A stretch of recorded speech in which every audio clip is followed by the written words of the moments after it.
این کودکان از محبتشان نسبت به مکتب روز بین المللی محافظت حقوق کودکان از چنین موضوعچه ها بنای مکتب را ساختند. آنها مکتب را دوست می‌دارند.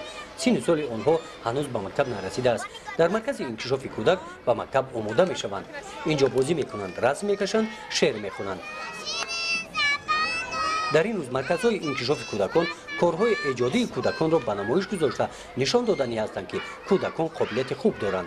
ما از آن نسل خوشبختیم که در چنین وطنی آزاد و زیبا و تنج و آرام زندگی داریم. با غمخواری همه‌جانبه دولت و حکومت فرا گرفته شده ایم و یگانه شکرگزاری را در آن می‌بینیم که هرچی بیشتر خوانیم و سطح دانش خود را بلند برداریم.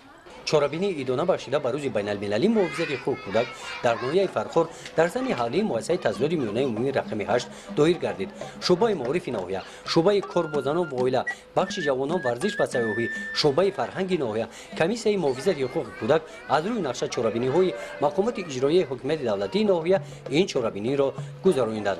در این چاره‌بینی با کودکانی که امکانات محدود دارند توجه مخصوص ظاهر کرده شد. اما سالا از طرف مقامات اجرایی حکومت دولتی ناحیه فرخار نقشه چاره‌بینی برای حفظ بین‌المللی کودکان گذرانده می شود. مقصد یک چیز است. مقصد دستگیری و کمک همه‌جانبه آن نفرانی که محتاج یارمندی هستند. اگر با صحیفه ها نظر افکنیم پارسال در حضور بگیم که شعبه معارف ناحیه فرخار همگی 4 نفر خوانندگانی که آنها ناسالم بودند فراگیر بودند. این سال شماره آنها به 12 نفر رسید. یعنی که حکومت ناحیه و به شعبه معارف ناحیه بهر دستگیری همه طرفه این کودکان یارمندی و کمک خود دریغ نمی‌دارد. همین چاره‌بینی‌های هفته‌ای که در طرف مقامات اجرایی حکومت دولتی گذرانده شد بهر دلخوشی و با خواندن و با فراگیری جلب نمودن آنها بود. در قسمت تنتنوی چاره‌بینی رئیس ناحیه رهبران تشکیلات و مؤسسه‌ها نزد کودکان برآمد نموده قید نمودند که حکومت مملکت مقامات اجرایی حکومت دولتی ناحیه سعی و تلاش می‌نمایند که برای تعلیم فرزندان تمام شرایط ضروری را مهیا نمایند. جواباً به غمخوری‌های پیشوای ملت پرزیدنت جمهوری تاجیکستان امومال رحمان مکتبیان ناحیه فرخار امسال از فن‌های تاریخ و حقوق غالبان آزمون‌های جمهوریوی گردیدند. ما دیگر آن نسلی در خواب مانده در غفلت مانده نیستیم. توسط غمخوری‌های دولت و حکومت و سرور کشورمان ما بیدار گشته ایم. ما می‌خواهیم هم قدم زمانه و پیشبرنده تمدن گذشته خود باشیم.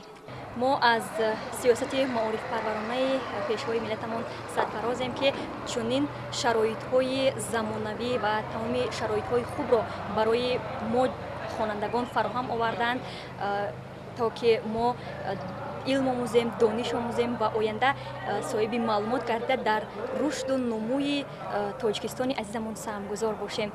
و واقعا ما جوان سرور ما پیشوای ملتمون که خود سازنده است و ما جوانان هم باید سازنده باشیم و در وطن خود سهمگذار باشیم.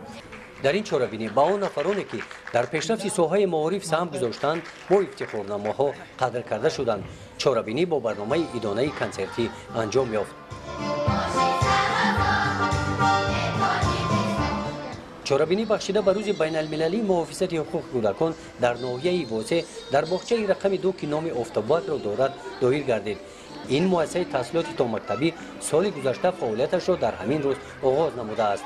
طول یک سالی که من راهبری این مؤسسه را به عهده دارم، در فعالیت هر روزه خود حس می‌کنم که سرور کشورمان اساسگزار صلح و وحدت پیشوای ملت محترم امامعلی رحمان چقدر تا چه اندازه نسبت نسل نورس توجه زیاد دارد. مؤسسه تحصیلات تا مکتبی ما زیاده از 105 نفر کودک با تعلیم و تربیت فرا گرفته و آنها مربی‌های با تجربه مشغولیت‌ها می‌گذرانند.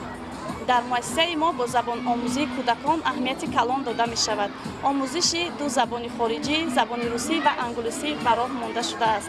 طلبات زیادی پدر و مادران را به نظر گرفته با دستگیری مقامات اجرایی حکومت دولتی ناحیه با دستگیری شعبه معارف نیت داریم که باز در سال نوی خوانش یک گروه نو تشکیل نموده کودکان با تعلیم و تربیت فرا گرفته شوند.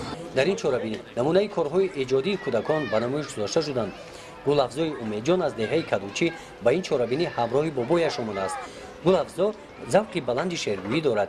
نوشته‌هایش را این روزنامه‌های دوری چاپ نمودند. کودکان دارند عید، عیدشان عیدی سعید. در این روز عیدشان هستند خرسند و خندان.